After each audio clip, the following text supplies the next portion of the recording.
A cult phenomenon. You all probably know him from his best-selling debut novel, Ready Player One. I myself had a blast reading the book, but I do not remember it as well as you guys. So thank you so much for being such wonderful fans. I am really looking forward to reading Armada, as I'm sure all of you are. Armada has been praised as enchanting. Willy Wonka meets the Matrix. Its geeky characters are geeky cool, and its action is imaginative and always cinematic. Cline even weaves a sweet romance into his hero versus villain tale. And without further ado, please help me welcome fellow Austinite, Ernie Cline.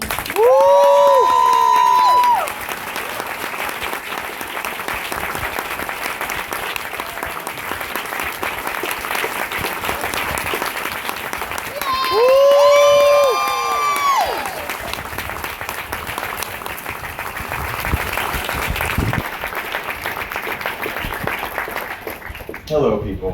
Hello. Thank you guys so much for coming out and filling this place.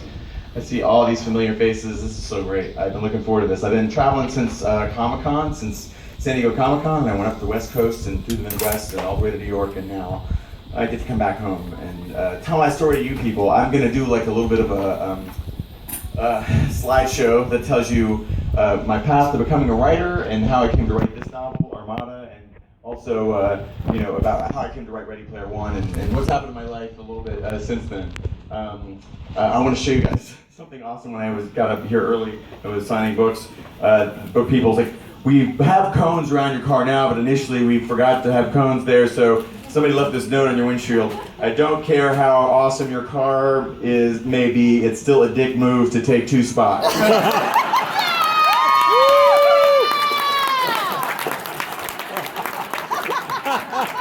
The park there was coned off,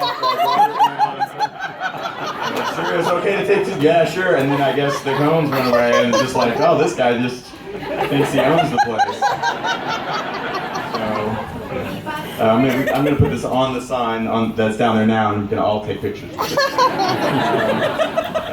Go ahead. So this is where our story begins, Ashland, Ohio. This is where I was born. I was an Austinite, I just didn't realize it yet. I was stuck in Ohio.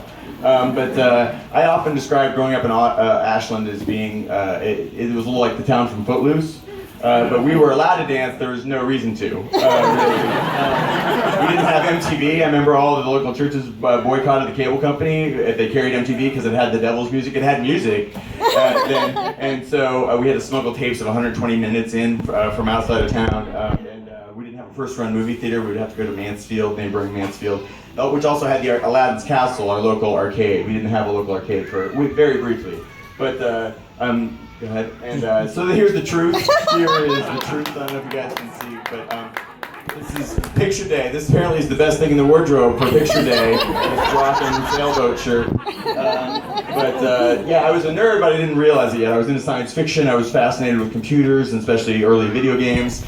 And oh my God, once I saw Star Wars, this guy, that's the reason he looks like this. He's seen Star Wars and he still hasn't recovered yet. But, and then, go ahead. And so this is my little brother, who's a year younger than me, Eric, who Armada is dedicated to. And he and I, both huge Star Wars fans. As you can see, this is his best shirt for Picture Day. He was forbidden by our mother to wear this to school, so he hid it in his backpack and then put it on in the bathroom. And this is the smile. The guy's like, I'm going to pay the price later, but I don't care. Lord Vader is awesome. And my brother always loved him playing the Empire. Initially, I think I made him play the Empire because I was the older brother, a year older, so I would impose my will on him. And he's like, I don't care, the Empire's all stormtroopers are cool, and now he's a major in the Marine Corps, so it's probably my fault a little bit. But yeah, so we were 5 years old when we saw Star Wars, and it was just like a giant nuclear bomb dropped on our childhood. It became the mythology of our youth, and I woke up thinking about Star Wars and went to bed thinking about Star Wars, and I grew up on a farm in Ohio, and so go ahead, this is what it was like. We didn't have 2 sons, but I really wanted to go to Tashi Station to pick up some power converters, and I was not allowed. There was work to do, so this movie really hit home. Like that feeling of growing up in the middle of nowhere and longing for adventure and thinking that awesome things were happening elsewhere while I was stuck in the middle of nowhere. It's like, and I found that's a common theme. Kids who grew up in New York City feel that way a little bit. So, go ahead. So my love of Star Wars led to my love of movies movies and wanting to make movies and my interest in screenwriting. I remember getting all the screenplays for Star Wars, different drafts of it, and figuring out how the mythology of it had evolved. And that let I watched the making of Star Wars, and that's how I found out making movies was a job that you could have. And from then on, I wanted to make movies. And I remember seeing Ben Burt tap on a high tension wire to get the sound of a blaster pistol. I want to make movies. That's the coolest job ever. And so, but my aptitude and what I always seemed to be best at in school was writing. And I love to write and I love to read. And once I found out there was such a thing as screenplays, then I started to get screenplays for all my favorite movies, all the John Hughes movies, all the Star Wars movies, all the Cameron Crowe movies. If I really loved something, I would get the screenplay and study the difference between the screenplay and the finished product. And that led to, and I ended up getting three kind of key pieces of technology arrived when I was a kid that changed my life. The Atari 2600 video games in general, but also the Atari 2600, first generation to have video